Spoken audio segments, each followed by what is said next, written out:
Hi friends, இன்றைக்கி வந்து பார்த்திங்கன்னா மட்டன் பிரியாணி தான் செய்கிறோம். அதுக்கு வந்து தேவையானது வந்து பார்த்திங்கன்னா, சின்ன வெங்காயம் 20 சேர்த்துக்குங்க, 2 பட்டை, கிராம்பு, அதுக்கப்புறம் வந்து பார்த்திங்கன்னா புதினா, மல்லி இலை, ஒரு பச்சை மிளகா, 4 ஏலக்காய் இது எல்லாமே சேர்த்து அரைச்சி வச்சுக்கோங்க.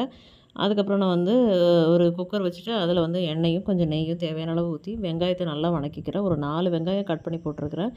அதையும் நல்லா வணக்கிட்டு ஒரு பட்டை இலையும் அதை சேர்த்துக்குங்க. அரைச்சி விழுதையும் சேர்த்து நல்லா கலந்து விட்டுருங்க. இது நல்லா வந்து கலந்து வரும்போது உங்களுக்கு புதினா, மல்லி இலை அந்த பேஸ்ட்டையும் இது கூட ஆட் பண்ணிக்கோங்க. நீங்கள் ஒட்டுக்கா சேர்ந்து அரைச்சிக்கலாம், தனித்தனியாகவும் அரைச்சிக்கலாம். இது நல்லா கலந்து விட்டதுக்கப்புறம் தக்காளியை வந்து ஆட் பண்ணிக்கோங்க. தக்காளி நல்லா மசிஞ்ச உடனே நான் இதில் வந்து பார்த்திங்கன்னா மட்டன் வந்து கரம் மசால், மல்லித்தூள், அதுக்கப்புறம் வந்து பார்த்திங்கன்னா கறி மசால், அப்புறம் வந்து தேவையான அளவு பெப்பர் மசால் எல்லாமே போட்டு மட்டனை வந்து வேக வச்சு வச்சுருக்கிறேன். நம்ம சேனல்லையே இருக்குது, அது எப்படி வேக வைக்கணும் அப்படிங்கிறது எல்லாமே சேர்ந்து கலந்து அரிசியை ஆட் பண்ணி தேவையான அளவு விசில் விட்டு எடுத்திங்கன்னா மட்டன் பிரியாணி சூப்பராக ரெடி ஆயிரும் ஃப்ரெண்ட்ஸ்.